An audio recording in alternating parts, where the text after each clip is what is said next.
लड़त लड़त गज हार गयो, जत गज और ग्राह लड़े जल भीतर, लड़त लड़त गज हार गयो। तब प्रभु जी से विनती कीन्ही, विनय कान प्रभु जाय परो।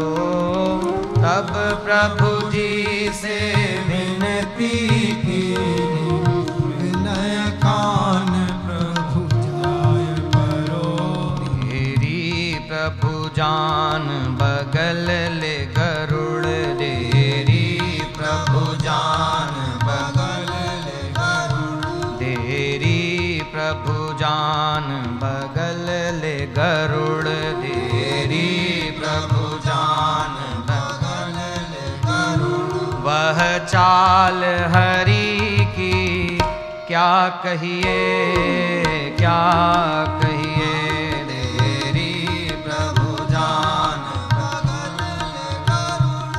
वह चाल हरि की क्या कहिए, क्या कहिए।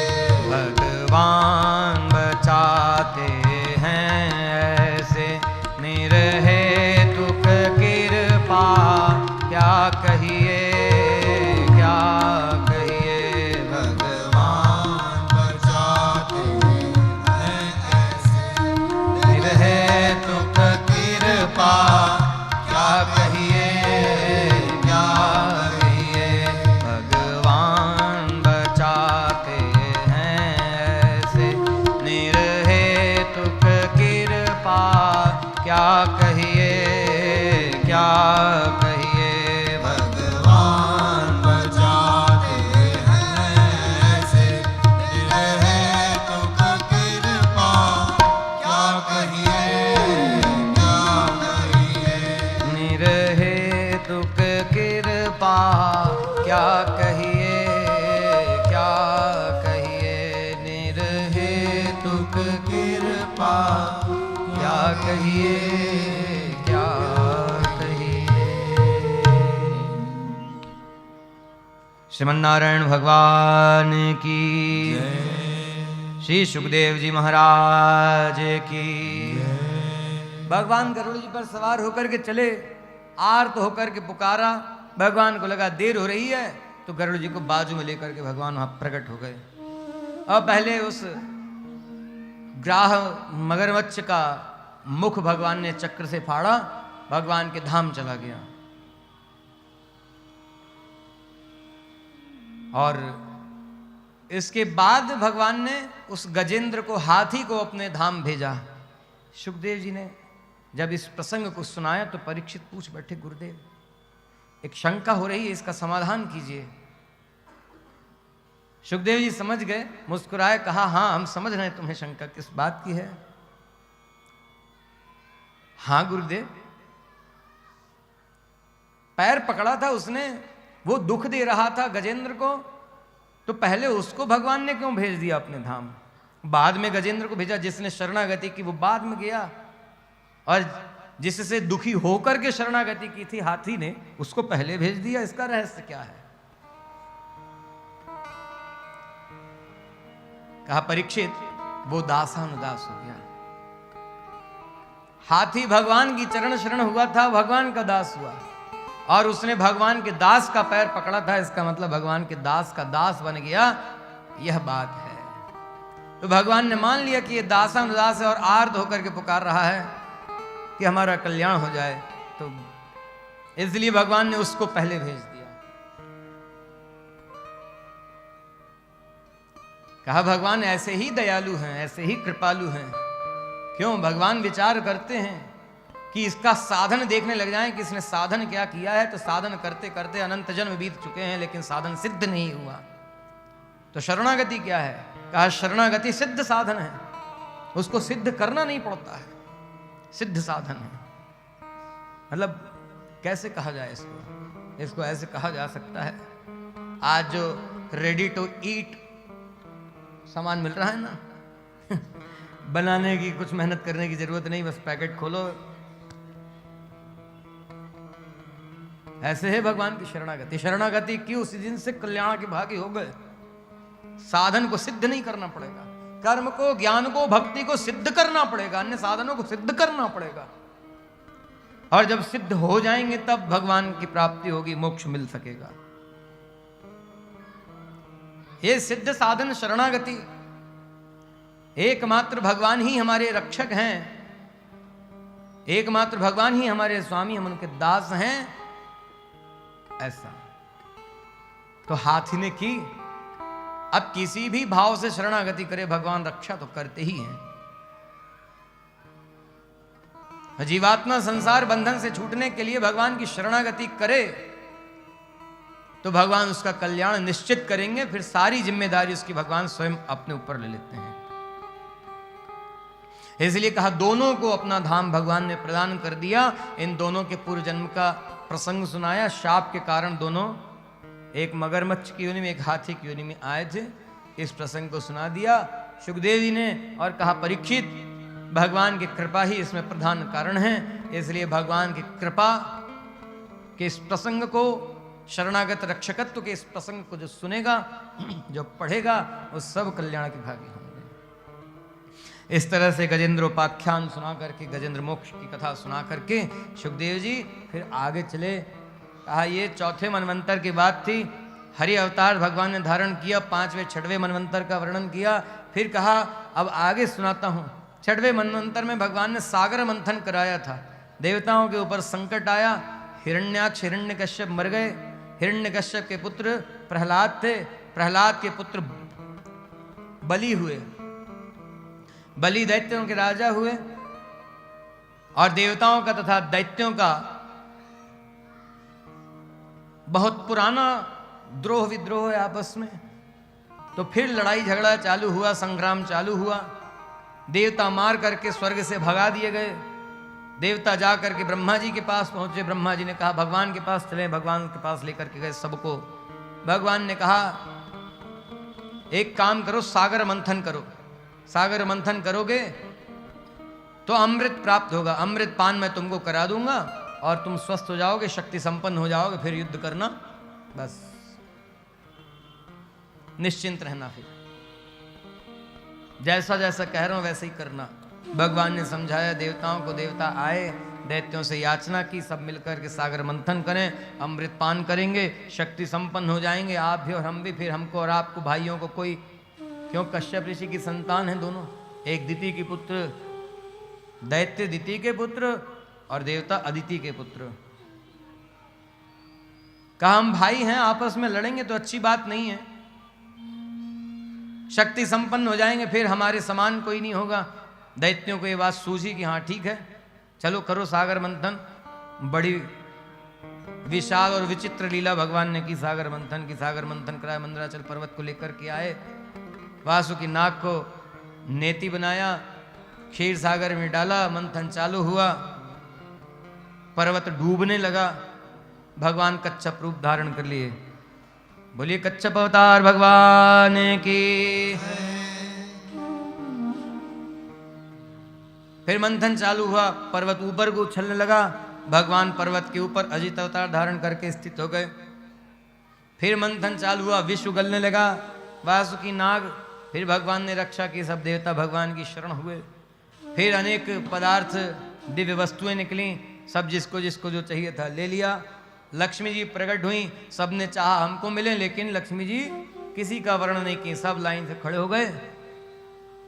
भगवान सबसे एकांत में, आखिरी में, बिल्कुल शांत भाव से खड़े हुए थे।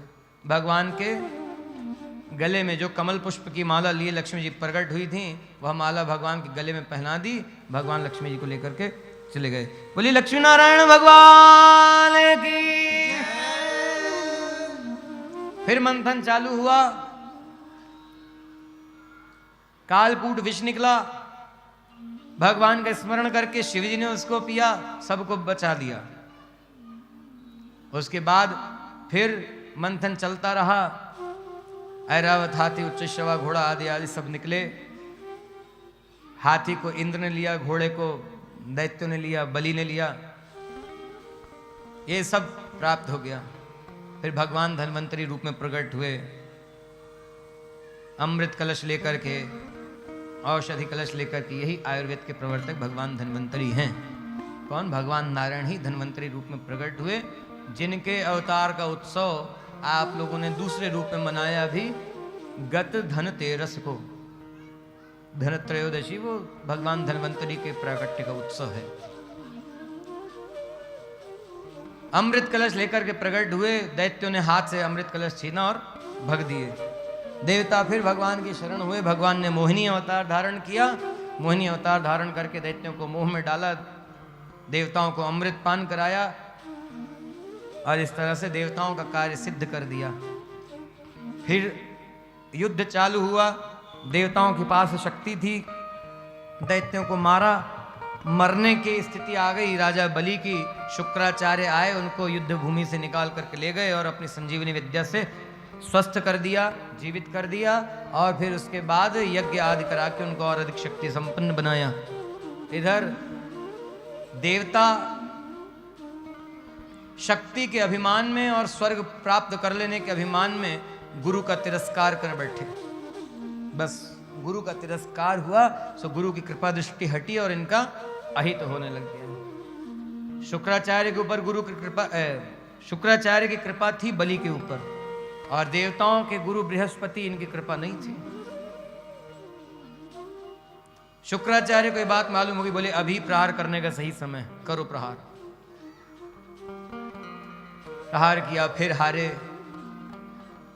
फिर वृत्तासुर को गुरु बनाया, वहां भी कपट हुआ, वृत्तासुर का वध कर डाला, ब्रह्महत्या लगी इंद्र को, भगवान ने उस ब्रह्महत्या से भी छुड़ाया। लेकिन संकट अभी टला नहीं। अब देव माता अदिति ने भगवान से प्रार्थना की और कश्यप ऋषि से प्रार्थना की कि हमारे पुत्रों की रक्षा करने वाला पुत्र चाहिए। तो कश्यप ऋषि ने कहा, भगवान ने वरदान दिया था ना, वामन के रूप में अवतरित होंगे।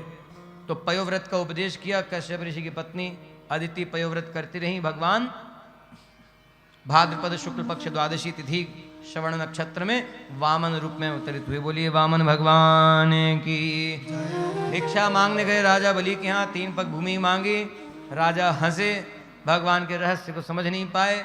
भगवान ने कहा इतना ही दे दो, बड़ी बात है। देने को तैयार हुए। भगवान ने 2 पग में सारे लोक नाप लिए, कहा 3रा पग पूरा करो नहीं तो नरक जाना पड़ेगा। शुक्राचार्य देखे ये कोई साधारण मनुष्य नहीं हो सकता, साधारण ब्रह्मचारी बालक नहीं है। जान गए भगवान ने दिखा दिया मैं भगवान हूं। कहा ये भगवान विष्णु हैं, देवताओं के कार्य के लिए आए हैं। कहा ठीक है भगवान विष्णु मांग रहे हैं तो भी दूंगा। शुक्राचार्य मना कर रहे थे, देने को तैयार हुए। क्यों? प्रहलाद का संस्कार है, भगवान की सेवार्थ सब कुछ अर्पण करना है। प्रहलाद के पुत्र थे विरोचन, विरोचन के पुत्र बलि, पोता थे बलि प्रहलाद के। बलि भगवान को 2 पग में सब कुछ दे करके अपना गंवा चुके थे, 3रा पग क्या पूरा करें। जब भगवान ने कहा नर्क जाओ तो प्रहलाद जी आदि महात्मा आ गए और भी ऋषि मुनि आ गए, सबने समझाया। कहा भगवान के चरणों में आत्मार्पण करो। जब तक आत्मार्पण नहीं करोगे तब तक सब कुछ दिया हुआ व्यर्थ है। राजा बलि ने भगवान के चरणों में माथा रख दिया। कहा दास के मस्तक पर अपना चरण रखिए, 3रा पग पूरा कीजिए। भगवान ने चरण पर मस्तक पर अपना चरण रखा, 3 पग पूरा कर लिया और कहा अब सुतल लोक में जा करके रहो। जितनी अवधि बताई उतनी अवधि तक कल्प भर रहना पड़ेगा। उसके बाद तुम्हें इंद्र बनाया जाएगा और उसके बाद में जब इंद्र का कार्यकाल पूरा होगा तब तुम्हें फिर अपना नित्य धाम प्रदान करूंगा। और सुतल लोक में जब तक रहोगे तब तक जिधर से जाओगे उधर से तुमको दर्शन देता रहूंगा। स्वर्ग से भी बढ़कर के सुख उस सुतल लोक में है। भगवान ने सुतल लोक में भेज दिया बलि को। बलि अभी भी सुतल लोक में रह करके चिरजीवी होकर के कल्पांत की, अभी इंद्र का पद प्राप्त होने की और फिर कल्पांत की प्रतीक्षा कर रहे हैं। उसके बाद भगवान का धाम मिलेगा सब चिरजीवियों में। बोलिए वामन भगवान की, श्री त्रिविक्रम भगवान की। इस तरह से भगवान ने अनेक अवतार धारण करके विविध लीला चरित्र किए हैं। परीक्षित आगे सुनाता हूं, सुनो। 9वें स्कंध में आगे भगवान ने रघुवंश में अवतार लिया था, सूर्यवंश में। तो सूर्य के वंश का वर्णन करना चालू किया। प्रथम राजा से लेकर के इक्ष्वाकु से लेकर के भगवान श्री रामचंद्र जी तक का वर्णन किया। उसके बीच में महाराज अम्बरीश का चरित्र भी सुनाया। महाराज अम्बरीश का प्रसंग ऐसा है, वही जो भगवान अपने दास के अपराध को क्षमा नहीं करते, इसी बात को समझाया गया है उसमें। दुर्वासा ऋषि क्रुद्ध होकर के कृत्या राक्षसी को प्रकट किए कि इस इस अम्बरीश को जला डाल। भगवान के अस्त्र चक्रास सुदर्शन अम्बरीश की रक्षा के लिए नियुक्त थे और कृत्या को ही जला करके भस्म कर दिया। दुर्वासा ऋषि को जलाने के लिए चले चक्रास सुदर्शन जी। तो दुर्वासा ऋषि भागते हुए ब्रह्मा जी के पास गए, कहा मैं रक्षा नहीं कर सकता। शिव जी के पास गए, उन्होंने भी कहा मैं रक्षा नहीं कर सकता। शिव जी ने लेकिन समाधान कर दिया कि भगवान के पास जाओ, वही कोई उपाय बताएंगे। देखो, ये नहीं कहा कि भगवान रक्षा करेंगे, भगवान के पास जाओ। भगवान के पास आए अम्बरीश, तो अम्बरीश ने कहा मैं क्षमा करें। भगवान के पास आए दुर्वासा, तो भगवान ने कहा दुर्वासा जी मैं अपने दासों के वश में हूं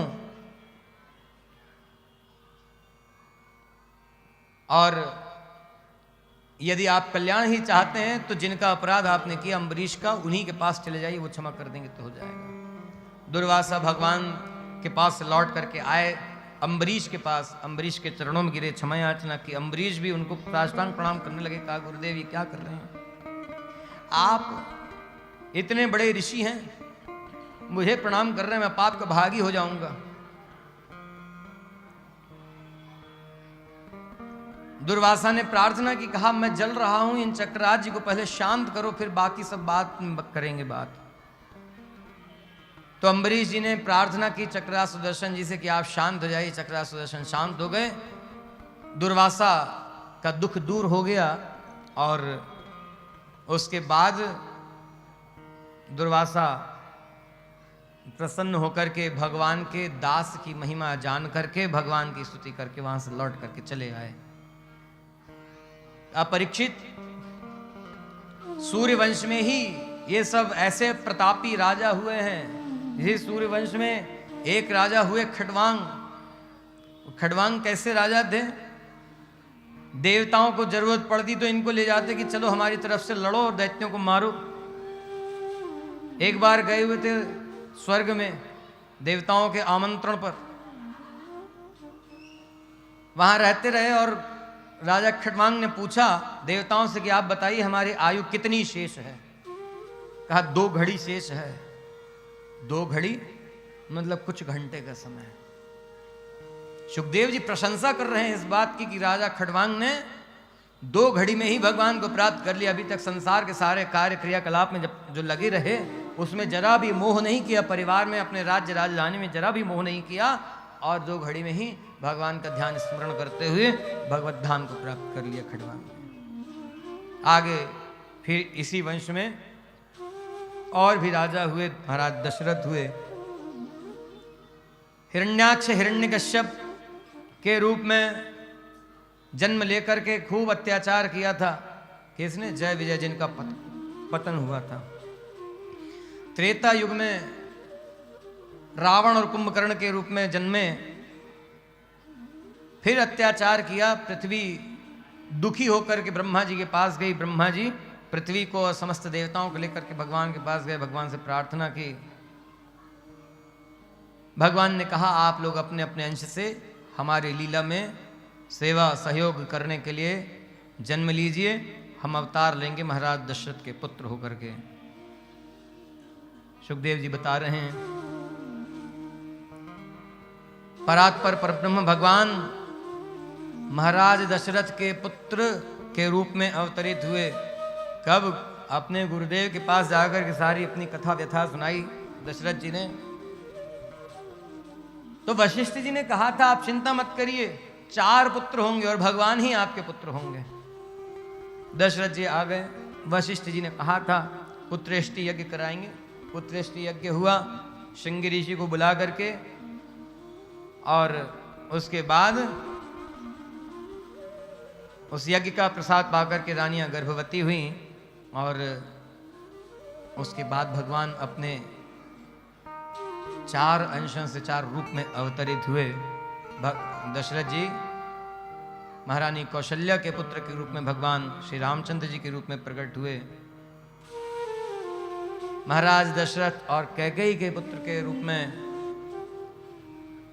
भरत के रूप में भगवान अवतरित हुए, और महाराज दशरथ और सुमित्रा के पुत्र रूप में लक्ष्मण और शत्रुघ्न रूप धारण किया भगवान ने।